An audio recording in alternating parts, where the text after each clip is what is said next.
Halo guys, kembali lagi bersama gua Reza Putra Watama di CCTV Malam.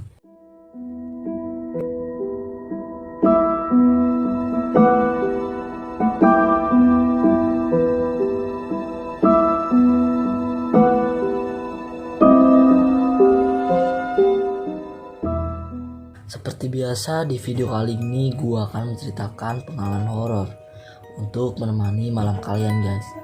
Dan cerita kali ini berasal dari seseorang yang menceritakan pengalamannya saat hilang 7 hari secara misterius. Jadi seperti apa ceritanya? Alangkah baiknya sebelum kita mulai ke ceritanya, kalian subscribe dulu ke channel ini. Dan jangan lupa tekan lonceng notifikasinya agar gak ketinggalan setiap gua upload video terbaru.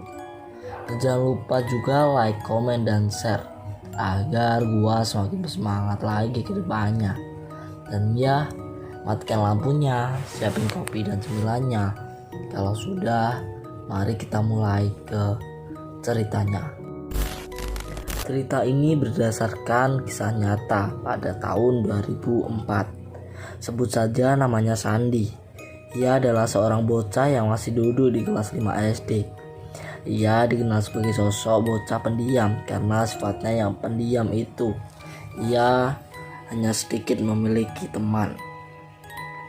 Seorang bocah yang suka menyendiri, misterius dan sulit ditebak, membuat gurunya juga kesulitan untuk mengenali karakter Sandi. Tidak seperti teman-temannya seusianya yang sangat aktif bermain di kelas di sekolahnya. Hidup dari keluarga yang pas-pasan. Tentunya dia bukanlah anak yang manja dan cengeng. Hanya saja memang sudah sejak kecil ia itu introvert, malu dan suka minder. Hari Selasa yang tenang, suasana dalam kelas pada pelajaran bahasa Indonesia. Hening karena siswa kelas sedang fokus mencatat materi pelajaran yang diberikan oleh sang guru waktu itu. Tiba-tiba Sandi mengangkat tangan kanannya. "Bu, izin ke toilet." "Iya silahkan," jawab guru. Sandi yang sambil setengah berlari menuju toilet sangat terlihat bahwa ia sudah sangat kebelet, membuat gurunya sedikit tertawa. Saat itu di waktu siang, matahari pun begitu terasa sangat terik. Di dalam kelas suasana begitu ramai ributnya. Setelah selesai sesi mencatat, mereka melupakan Sandi yang sudah lama di toilet tak kembali. "Anton, coba kamu susul Sandi ke toilet sana," perintah bu guru kepada Anton, ketua kelas. Tak lama waktu berselang, Anton kembali. "Sandinya nggak ada di toilet bu," ujar Anton. Sandi, mulai usil ya sekarang," ujar bu guru sambil geleng-geleng kepala. Sang guru itu berpikiran kalau Sandi mungkin ke kantin atau bahkan pulang duluan karena memang jam terakhir sebelum waktunya pulang. Waktu pulang pun tiba, tidak ada seorang pun yang curiga tentang Sandi. Namun bu guru menemukan dan melihat sepeda Sandi masih ada di parkiran sepeda samping kelas. Mulailah muncul pertanyaan kemana Sandi itu. Bu guru itu pun keliling mencari ke toilet, ke semua penjuru sekolah. Ada salah satu orang kantin yang melihat Sandi memang berjalan menuju toilet itu saja. Setelah itu tidak tahu lagi. Perasaan panik tak terhindarkan. Semua guru-guru dan orang-orang di sekitar lokasi sekolah langsung mencari keberadaan Sandi. Sandi. Salah satu guru mencoba datang ke rumah Sandi, namun juga tidak ada. Justru membuat orang tuanya seketika panik dan cepat-cepat menuju sekolah berusaha mencarinya. "Sandi, kamu di mana? Pulang nak," teriak ibu Sandi yang penuh rasa khawatir. Satu hal yang menjadi misteri yaitu karena sepedanya masih ada, namun ada kemungkinan dia itu diculik. Berita kejadian ini begitu cepat tersebar di kampung membuat semua orang was-was jika memang Sandi hilang karena diculik oleh seseorang. 1 hari, 2 hari, 3 hari sudah tak terasa waktu berlalu. Pihak keluarga sudah melapor ke kepolisian dan masih dalam penyelidikan. Keluarga Sandi masih sangat sedih dan terpukul, berharap Sandi segera pulang. Hingga suatu pagi di hari Jumat, tiba-tiba salah satu tetangga datang menghampiri Ibu Sandi. "Bu, tadi malam saya mimpi tentang Sandi. Entah, tapi begitu terasa sangat nyata," ujar seorang tetangga itu. "Iya, apa Mas? Mungkin ada petunjuk, sampean mimpi apa?" tanya Ibu Sandi. Tetangga Sandi itu menceritakan bahwa ia bermimpi melihat Sandi. Dia digendong oleh seorang laki-laki yang ia tidak tahu siapa dan tidak melihat wajahnya secara jelas. Ia berlari mengejar, namun Sandi dalam gendongan pria ini semakin jauh tak terkejar. Tetangganya itu pun juga berkonsultasi tentang mimpinya itu kepada tokoh-tokoh kampung itu. Namun banyak persepsi yang berbeda. Ada yang mengatakan benar dia diculik seorang dan ada yang mengatakan bahwa ia dibawa makhluk halus. Mereka mencoba untuk mendatangkan seorang paranormal.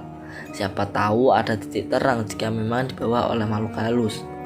Paranormal kampung itu mengatakan sulit untuk menerawang keberadaan Sandi karena menurut penerawangannya Sandi saat ini berada di tempat yang lumayan jauh, entah di mana. Paranormal itu juga mengatakan bahwa Sandi memang masih hidup dan ia dapat merasakan auranya. Sandi saat ini ia dalam kondisi tenang, tidak terancam dan tersakiti. Tapi ia sekarang di mana itu yang belum diketahui. Hari keempat, kelima, keenam, proses pencarian masih terus dilakukan. Semua orang terus mencari dan mendoakan agar Sandi dapat segera ditemukan. Hari ketujuh, salah satu orang penjual kantin datang membawa berita. Ia menemukan baju Sandi lengkap dengan celana dan sepatunya, berada tak jauh dari toilet, tempatnya di semak-semak belakang toilet sekolah di bawah pohon pisang. Sementara orang lantas mencarinya di lokasi itu, tapi juga tidak ada. Timbul pertanyaan, bagaimana mungkin dia menghilang? Tapi pakaiannya tertinggal, mana di semak-semak lagi, ujar seorang warga yang ikut mencari. Suatu kejanggalan yang masih menjadi misteri. Warga pun mulai yakin jika Sandi dibawa oleh makhluk halus. Hari ke-8, di hari Rabu sore, seorang laki-laki bernama Edi tiba-tiba berlari dan berteriak-teriak memanggil Ibu Sandi. Bu, Sandi bu, Sandi ketemu," membuat suasana kampung menjadi gempar. Ia menemukan Sandi saat sedang mencari rumput pekan ternak di lokasi semak-semak belakang toilet sekolah itu. Ia menemukannya di dalam toilet terduduk dan berekspresi wajah yang kaku, tatapan mata yang seolah tatapannya kosong. Sambil ketakutan, ia merinding melihat kondisi Sandi. Ia langsung saja menarik tangan Sandi, mengajaknya berlari menuju rumahnya. Bagaimana Edi tak ketakutan saat menemukan Sandi, badannya telanjang dan penuh dengan lendir, entah itu cairan apa. Setelah dimandiin, dibersihkan dan diobati, dipulihkan mentalnya, berapa hari akhirnya Sandi dapat kembali pulih dan berbicara seperti biasanya. Paranormal kampung itu lantas meminta Sandi menceritakan apa yang sebenarnya terjadi. Ia masih ingat dari awal kejadian ia berjalan menuju ke toilet dan selesai BAB. Ia akan kembali ke kelas, tapi ada sesuatu yang mengalihkan perhatiannya, yaitu ada bayangan hitam besar di pojok toilet, seperti asap tapi menggumpal. Ia pun penasaran dan menghampirinya. Dan habis itu ia lupa apalagi yang terjadi dengannya. Yang ia ingat setelahnya itu tiba-tiba sesosok laki-laki di depannya. Ia sama sekali tidak mengenali laki-laki itu, tapi ia merasa seperti sudah akrab dengannya. Aku nggak tahu dia itu siapa, tapi aku betul-betul bingung. Kenapa sama dia seolah aku lupa sama orang tua, sama semuanya di sini, kata Sandi menceritakan kejadian itu. Ciri-ciri orangnya seperti apa? Tanya paranormal itu. Ya, orangnya itu mukanya ramah. Aku digendong dibawa diajak ke kampungnya dia, jawab Sandi. Sesampainya ke kampung itu, aku langsung diajak ke rumahnya. Di situ aku sangat dimanja. Mandi dimandiin, makan disuapin. Hari aku diajak keliling kampung. Aku meminta apa saja dituruti oleh laki itu. Dan dia menganggap aku sudah seperti anak sendiri. Lantas, kenapa kamu bisa kembali? Tanya paranormal itu. Dia menanyakanku, apakah kamu mau tetap tinggal di sini? Aku akan merawatmu. Tapi aku menolak karena ketika aku ingat orang tuaku. Jawab Sandi. Karena itulah aku diantarnya pulang. Tak lupa dia memandikan aku sebelum mengantarku pulang ibunya. Dan orang tua Sandi bertanya ke paranormal itu, sebenarnya apa yang terjadi sama anak saya, Mbah?